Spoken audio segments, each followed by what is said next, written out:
OFW po ako at nagpahinga naman. Ayan, nagkaroon po ako ng time na visit din pag may time. Ayan. Parang estranghero na po ako dito sa barangay Napaod kasi hindi naman nga po ako since 1998 nagkahiwalay kami ng asawa ko, so abroad na ako. So parang estranghero na ako dito sa barangay Napaod. Ayan. Mostly nanirahan ako sa abroad. Ayan. Hoy! Video din pang vlog. Ayan. Maganda na ang atmosphere ng Binida Park. Ayan. Yan po, marami namang puno. May amorsi. Ay, puro amorsiko na baga tutoy ang damit ko. Ang daming amorsiko. Ayan.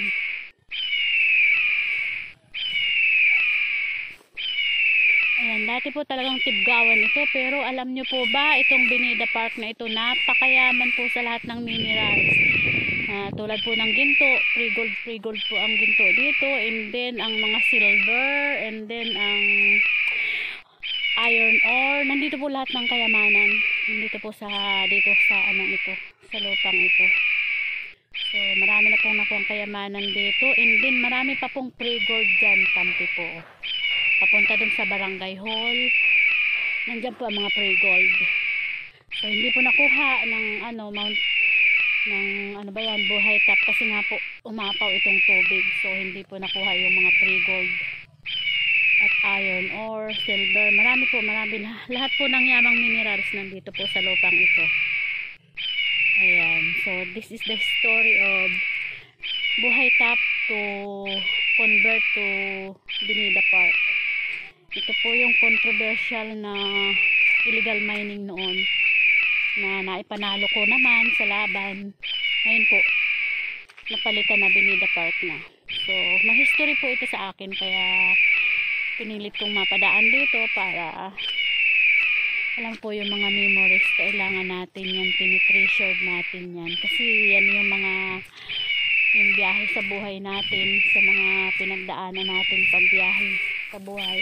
Tinitreasured natin yung mga bagay na napagdaanan natin. Maganda man yan or masalimuot or masaya, tinitreasured po natin yan lahat. Ayan. Very controversial po ito sa buhay ko, itong buhay tap to Binida Park. Talagang ito po yung naging ng buhay ko for 3 years na pakikipaglaban. Ayan, naipanalo naman at na-close. Ngayon po naging park na. Thanks God, kasi kahit natagalan yung pagkapanalo sa laban, at least gumawa tayo ng pahabaan ng vlog. So pinilit ko lang po talagang makuna ng kasi nga po vlogger ako, yung mga history, mga memories, talaga pong kailangan natin yung tinitreasured natin yung mga memories, bad man yan or maganda. Kailangan, wala tayong pinipili yung puti pangit na itsapera na natin. Dapat tinitreasured natin lahat ng milawin. Ayan, may lawin po dapat i-treasured natin yung lahat ng memories na napagdadaanan natin sa biyahe ng ating buhay. Ayan, may lawin po, hindi ko siya makita kasi medyo siya yung araw, kasilaw. Ayan, may lawin, sarap ng hangin. Ayan, ang ganda. So let's go na, Toy! Let's go na! Ayan, at siyempre di ako papayag, hindi ako nakasama. Hi! Ayan.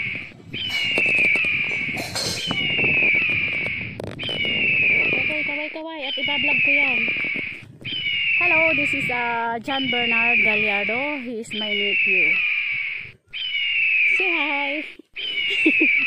Okay, let's go. Let's go, Totoy. Ayan. So, may pang vlog na ako na memories, very important memories in my life. So, ayan, okay na. Thank you, Binida Park. At least may ako. ibablog ko rin yung memorable part ng ano ko dito, life sa Barangay Napaod. At dahil nga po sa anong yun, ayun yung bahay ko po na yun nga po yung memories na pinakamasakit sa parte ng buhay ko, na yung bahay ko ay inagaw sa akin, na ayoko nang dito kasi sa vlog hindi pwedeng magsalita ng kaya so napagdadaanan lang, hindi ko pwedeng maximize dito yung nangyari sa bahay ko. Whatever happened, God is watching me, and I truly trust everything to God. Mawala na ang lahat-lahat sa buhay ko, wag lang ang buhay ko. That's all. Basta happy lang at healthy ang mga anak ko, sapat-sapat na yun sa akin. So, being a vlogger, everything is captured. So, sa mga nauuwi po sa pagbablog namin, so, pag natuto kayong mag-vlog, for sure, baka mas OA pa kayo.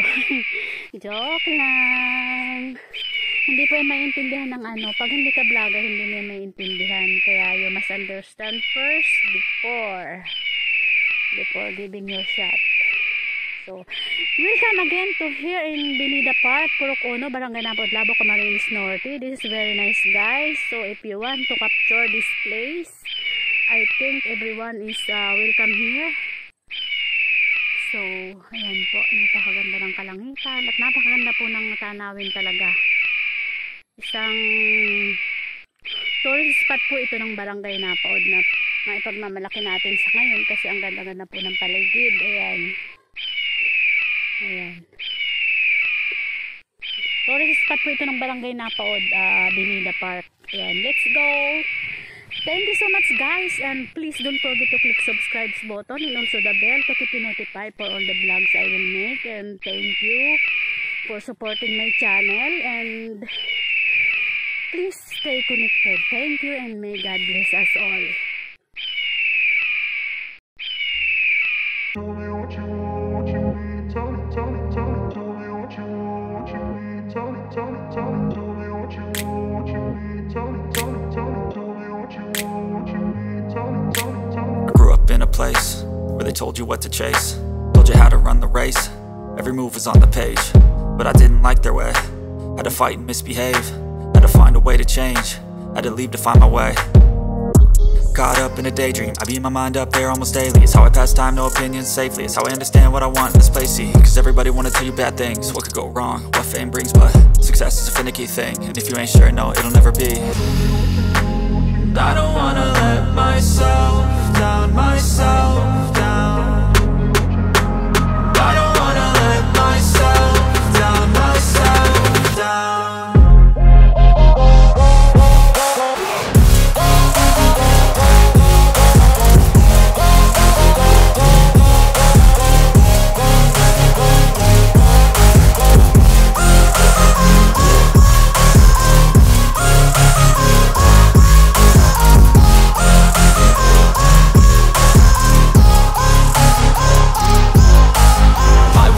Run away, I don't have to plan it. I can go, change my fate, you won't understand it. All alone, that's okay, people I can't stand them. They don't want me to change, keep me where I'm standing. And I don't wanna be where I am, and I want something more, take a chance. It could be possibly my last